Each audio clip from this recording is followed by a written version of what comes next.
Welcome to the Land House Life channel. I'm Seth. In this video, I'm going to be making a wall-mounted workbench. The reason for this is because my SethCraft YouTube channel is about to get into laser engraving, and I need to have a place to put that laser.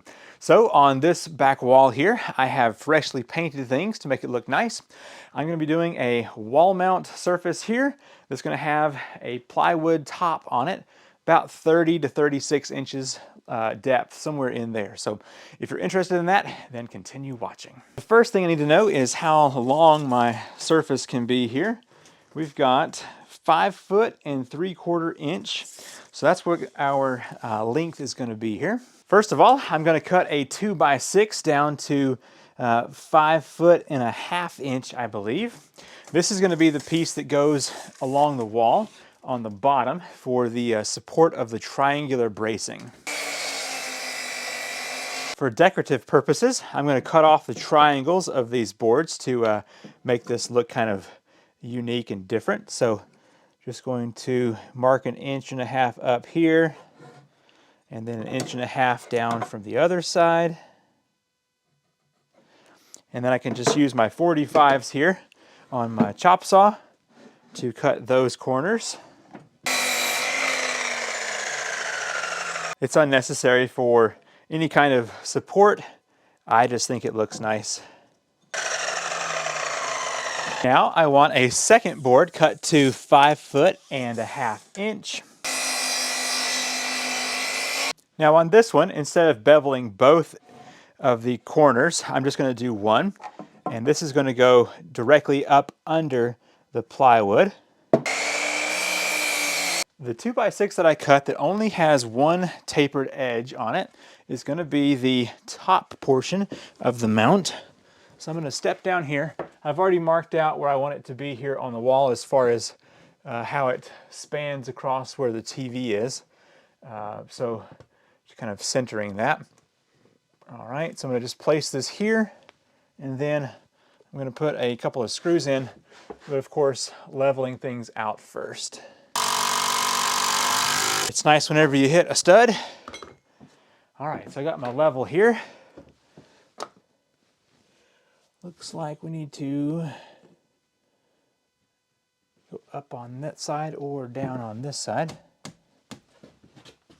All right, I'm going to lock this down with several more screws.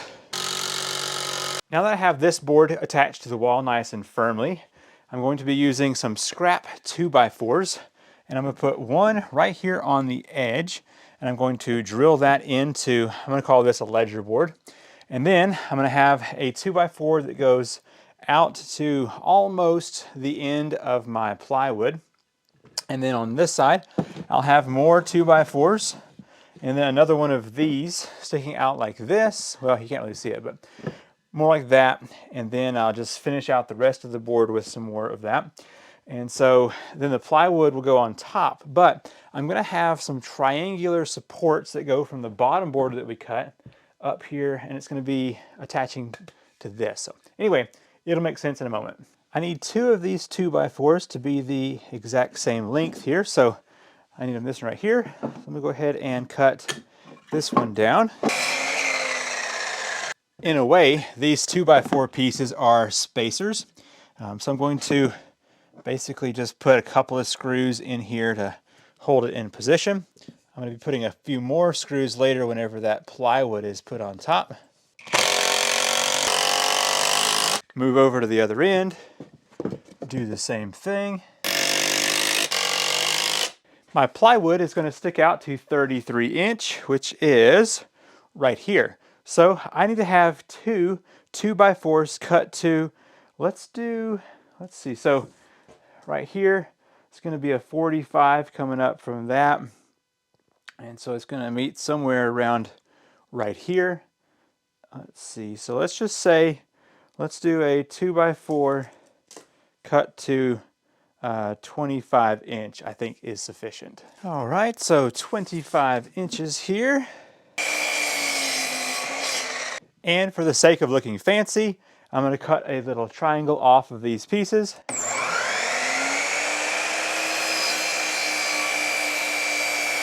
The 25 inch boards with the angled cut are going to go right here.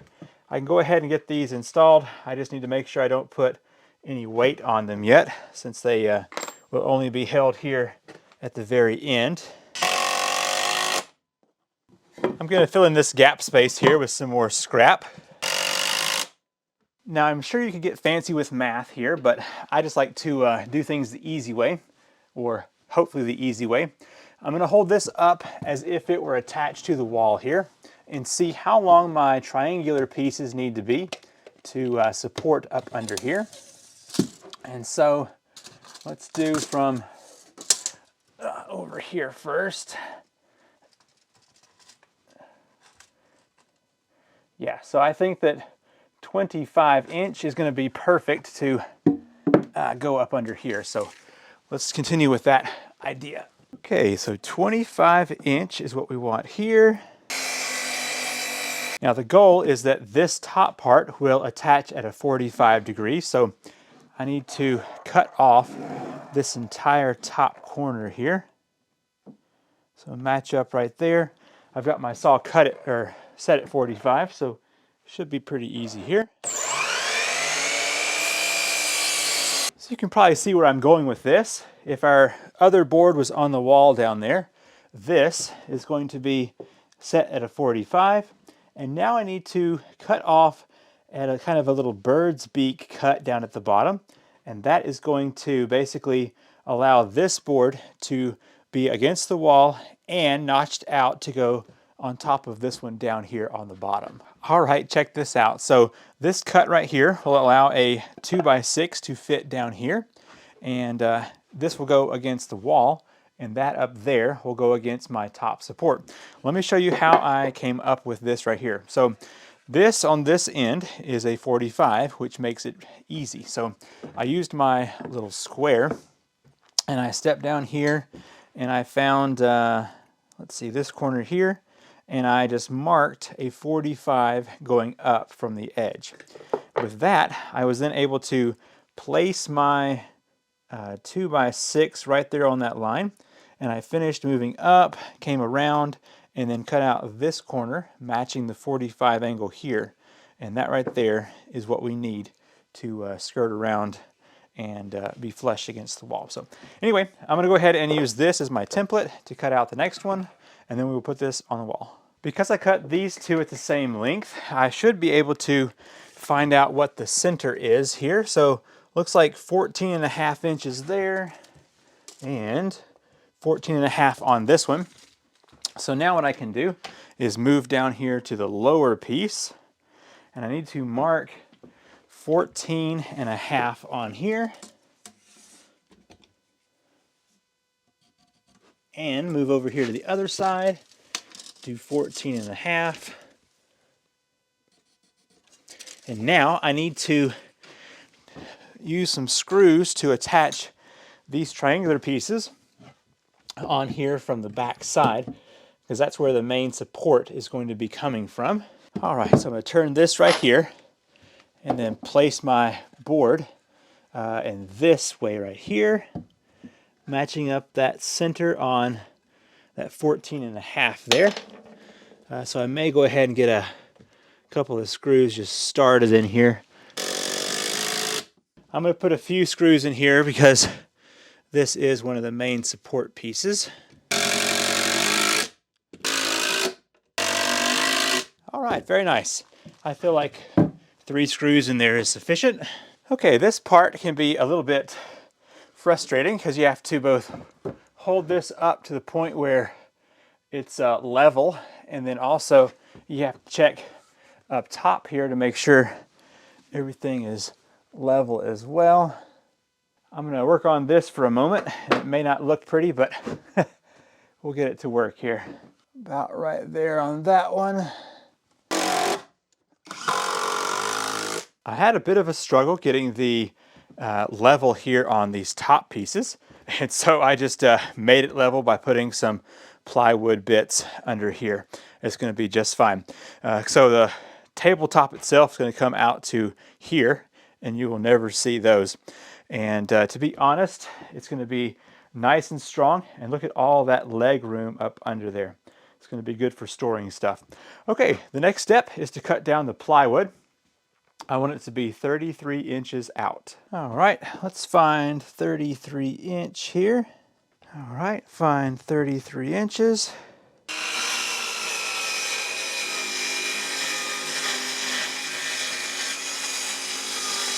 All right, now that I have that cut, I'm gonna flip over and use the factory edge facing out, I believe.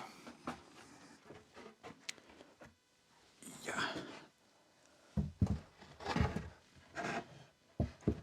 There we go. Now to connect my front supports here, I'm gonna use some 2-inch screws, and then I'm gonna use some of these 3.5 back here on the back to make sure this goes through everything. And it should be nice and secure.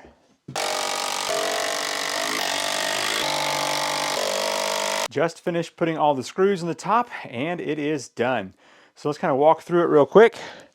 One thing I want to show you is how I had to use that plywood to bridge the gap there. Could have done a lot better job than that, but it's level now and that's what really matters. So, all right, so I've got the angled supports. They are definitely out of the way.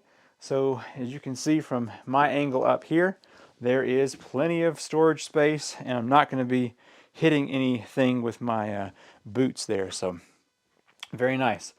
So I'll be able to put my laser engraver up here and hopefully get a lot of fun projects done. I've also got the TV above there. I can display a logo if I need to. And yeah, I like it. It's going to be good.